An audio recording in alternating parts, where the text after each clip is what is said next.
In 2018, a 911 call was made from an old hotel in New Orleans, Louisiana. The call lasted less than a minute. The woman on the line sounded terrified. Her final words were, "Someone is standing outside my door, and I don't think it's human." Minutes later, the call disconnected. When police arrived, they found a crime scene so disturbing that people still talk about it today. This is the story of the final offering. 26-year-old Emily Carter had recently started working as a housekeeper at the Blackwood Grand Hotel, a Victorian-era building built in 1887. The hotel was famous for its beautiful architecture, but it was also known for strange rumors. Locals claimed the building was haunted. Emily never believed any of those stories. To her, it was just a job. During her first week, everything felt normal. Nothing unusual happened. Until one night. It was nearly midnight. Emily was cleaning rooms on the second floor when she suddenly heard something strange. A dragging sound. Slow, heavy, like someone pulling a large object across the floor. The sound was coming from room 214, the hotel's honeymoon suite. Emily frowned. According to hotel records, the room was empty. No guests were staying there. Yet the noise continued. Scrape, scrape, scrape. Feeling uneasy, she walked toward the room. The hallway felt colder with every step. When she reached the door, she knocked. No answer. She knocked again. Still nothing. "Housekeeping," she called. Silence. Finally, she used her master key card. The lock clicked. The door slowly opened. At first, the room looked empty. Then Emily noticed something hanging above the bed. She looked up and froze. A human body was suspended in midair. Its wrists and ankles were tied to all four corners of the bed. Blood dripped slowly onto the carpet. The body swayed gently back and forth, like a pendulum. Emily's heart nearly stopped. But then she noticed something even worse. The body had no head. The neck ended in a jagged, bloody stump. Emily screamed. She ran into the hallway and called for help. Within minutes, hotel security arrived. Soon after, police flooded the building.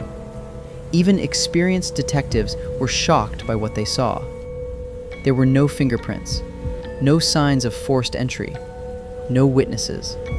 No security footage showing anyone entering or leaving the room. It was as if the killer had appeared out of thin air. The murder quickly became local news. Reporters gathered outside the hotel. Everyone wanted answers. But Emily couldn't stop thinking about what she had seen. And 2 nights later, the nightmare truly began. At exactly 3:07 a.m., Emily suddenly woke up. At first, she didn't know why. Then she heard it. A dragging sound. The exact same sound she had heard outside room 214. The noise echoed through the employee housing corridor. Slowly, getting closer. Scrape, scrape, scrape. Emily sat frozen in bed. The sound stopped directly outside her door. Then came 3 knocks. Knock, knock, knock. Emily's throat went dry. Slowly, she looked toward the gap beneath the door. A shadow stood on the other side, motionless, waiting. Minutes passed. Neither Emily nor the shadow moved. Then suddenly, the figure slid away. The dragging sound returned and disappeared into the darkness. The next morning, Emily told hotel management everything. Nobody believed her. They assumed she was traumatized by the murder scene. But Emily knew what she had heard. And deep down, she knew something was very wrong inside the Blackwood Grand Hotel. A few days after the incident, Emily was assigned to clean an old storage room in the basement level. The room hadn't been used in years. Dust covered everything. While moving boxes, Emily noticed an old wooden chest hidden behind a shelf. Strange symbols had been carved into its surface. An eye surrounded by circles and handprints. Curious, she opened it. Inside were dozens of old black and white photographs. Most appeared to be nearly a century old. One photo immediately caught her attention. Several people wearing dark robes stood in a circle. Their faces were hidden behind masks. In the center of the group hung a woman. Her arms and legs were stretched outward, and her head was missing. Emily felt sick. On the back of the photograph, someone had written 2 words: "The Offering." The rest of the photographs showed similar scenes, different victims, same ritual, same masked figures. Emily immediately contacted the police. The photographs changed the entire investigation. Detectives began searching through historical records connected to the hotel. What they discovered was horrifying. Beneath the building was a sealed underground chamber. The entrance had been closed since 1936 after a mysterious fire. Nobody had entered it for decades. Police eventually opened the chamber. What they found inside shocked everyone. The walls were covered with strange symbols. At the center stood a stone altar. Human bones were scattered across the floor, hundreds of them. Some were estimated to be nearly 100 years old. Then, investigators discovered an old journal. The journal belonged to a secret organization called the Black Veil Society. According to the entries, wealthy businessmen and influential people formed the group during the 1920s. They believed human sacrifice brought power and protection. Every ritual followed the same pattern. A woman was chosen, bound, suspended, and offered. Then, Emily learned something even worse. The final page of the journal contained a chilling warning. When the final offering remains unfinished, the chosen will return until the ritual is complete. From that day forward, Emily began noticing strange things.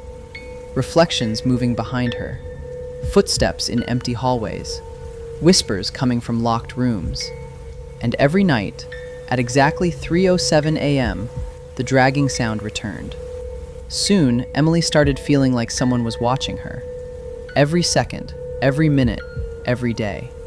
And she was right, because something inside the hotel had already chosen its next victim. Emily decided she couldn't stay any longer. She planned to quit the next morning. That night, she packed her belongings and finished her shift. Just after midnight, she walked alone through the second-floor corridor. The hallway was silent. Then she heard footsteps behind her. One step, then another, matching her own pace. Emily quickly turned around. Nobody was there. The hallway was empty. Her heart pounded. She continued walking. The footsteps returned. Closer this time. Emily rushed toward her room.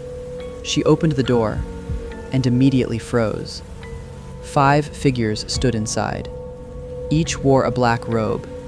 Each wore a pale mask, exactly like the people in the old photographs. They didn't move. They didn't speak. They simply stared. Emily screamed and ran. She sprinted through the hotel, searching for help.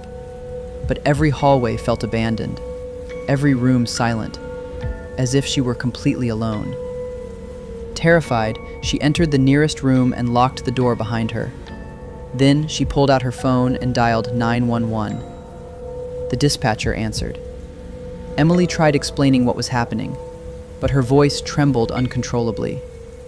Then she heard something behind her, a dragging sound, inside the room. Slowly she turned around and realized where she was. Room 214, the honeymoon suite. The same room where she had discovered the headless body weeks earlier. The dispatcher kept speaking, but Emily stopped listening, because standing in the darkness near the bed were the masked figures, waiting, watching. The call suddenly ended. Police arrived minutes later. Room 214 was locked from the inside. Officers forced the door open, and what they found would haunt them forever. Suspended above the bed was a body, its arms and legs tied to the 4 corners, its torso gently swaying through the air, like a broken pendulum. The victim was Emily Carter. Her head was missing. Written across the wall in blood were 3 terrifying words: "The final offering." The hotel was immediately closed. Investigators spent months searching for answers. No suspects were ever found. No explanation was ever discovered. Years later, the building reopened under a different name. But guests still report strange experiences: dragging sounds after 3 a.m., shadows moving through empty hallways, and sometimes a woman standing at the far end of the second-floor corridor, wearing an old hotel uniform, a woman with no head. And according to local legend, she's still waiting for the next offering. This is Vireon Horror. Sleep carefully tonight.